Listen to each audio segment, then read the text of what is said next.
નમસ્કાર મિત્રો, આપ સૌનું હાર્દિક સ્વાગત છે આજના આ મહત્વના વિડીયોમાં। આજે આપણે દિવ્યાંગ સહાય યોજના 2026 વિશે સંપૂર્ણ અને સાચી માહિતી સમજવાના છીએ, કારણ કે જાણકારીના અભાવને કારણે હજારો દિવ્યાંગ ભાઈ બહેનો દર મહિને મળતી પેન્શન અને મફત સાધન સહાયથી વંચિત રહી જાય છે।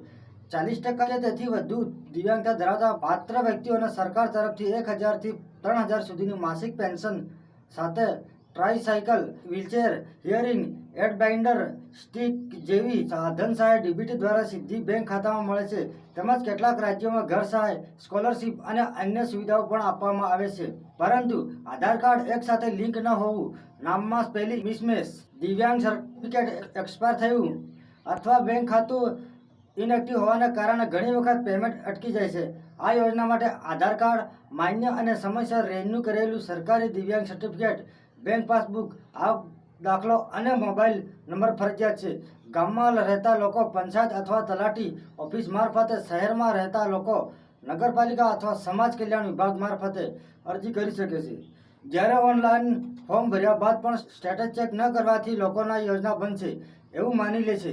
ખાસ યાદ રાખજો કે દિવ્યાંગ સહાય કોઈ દયા નથી, પરંતુ સરકાર તરફથી મળતા તમારો કાયદેસર હક છે। એટલે આ માહિતી તમારા પરિવાર અને આસપાસના દરેક પાત્ર દિવ્યાંગ વ્યક્તિ સુધી પહોંચાડજો। જો આ વિડીયો સારો લાગ્યો હોય તો વિડીયોને લાઇક અને શેર કરજો, કારણ કે તમારા નાનકડા એક લાઇકથી અમને પ્રોત્સાહન મળે છે અને આવા જ પ્રકારના વિડીયો અમે બનાવતા રહીએ। મિત્રો, આ વિડીયોમાં 100 લાઇકનું ટાર્ગેટ રાખેલ છે, તો 100 લાઇક ફટાફટ પૂરા કરાવો। 100 લાઇક પૂરા થયા પછી હું પાર્ટ 2માં સર્ટિફિકેટ કેવી રીતે બનાવવું, સાધન સહાય કેવી રીતે મેળવવી અને ફોર્મ રિજેક્ટ થાય તો શું કરવું તેની સંપૂર્ણ સ્ટેપ બાય સ્ટેપ માહિતી લઈને આવીશ।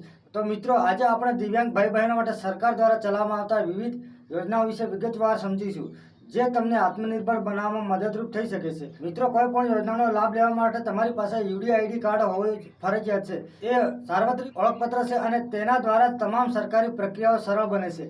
આર્થિક સહાયની વાત કરીએ તો સંત સુરદાસ યોજના હેઠળ બાળકોને અને ઇન્દિરા ગાંધી પેન્શન યોજના હેઠળ પુખ્ત વયના દિવ્યાંગોને માસિક પેન્શન આપવામાં આવે છે, જેથી તેઓ તેમનું ગુજરાન ચલાવી શકે। આ ઉપરાંત દિવ્યાંગ વ્યક્તિઓની ગતિશીલતા વધારવા માટે સરકાર દ્વારા મફત સાધન સહાય આપવામાં આવે છે, જેમાં ટ્રાયસિકલ, વ્હીલચેર, શ્રવણ યંત્ર અને અંધ વ્યક્તિઓ માટે ખાસ સ્માર્ટ સ્ટીપનો ઉપયોગ સમાવેશ થાય છે। શિક્ષણના ક્ષેત્રમાં પણ દિવ્યાંગ વિદ્યાર્થીઓને પ્રાથમિક શાળાથી લઈ ઉચ્ચ અભ્યાસ સુધી ખાસ શિષ્યવૃત્તિનો હોસ્ટેલ સહાય મળે છે।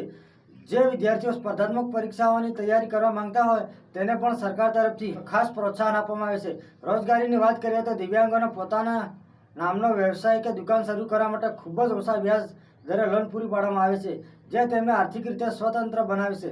મુસાફરી રાહત માટે એસટી બસમાં મફત મુસાફરી વાત ખાસ અને રેલવે ટિકિટમાં મોટા પ્રમાણમાં કન્સેશન આપવામાં આવે છે। તમામ યોજનાઓમાં લાભ લેવા માટે તમારે તમારા જિલ્લાની સમાજ સુરક્ષા અધિકારી કચેરીનો સંપર્ક કરવો જોઈએ અથવા સમાજ કલ્યાણ પોર્ટલ પર ઓનલાઈન અરજી કરવી જોઈએ। જો આપણે જાગૃત રહીશું તો આ જ યોજનાઓનો સાચો લાભ છેવાડાના માનવી સુધી પહોંચશે અને આપણું સમાજ ભવિષ્ય બનશે। તો કેવો લાગ્યો આજનો વિડીયો? જો વિડીયો સારો લાગ્યો તો વિડીયોને લાઇક, શેર અને ચેનલને સબસ્ક્રાઈબ કરવાનું ભૂલશો નહીં।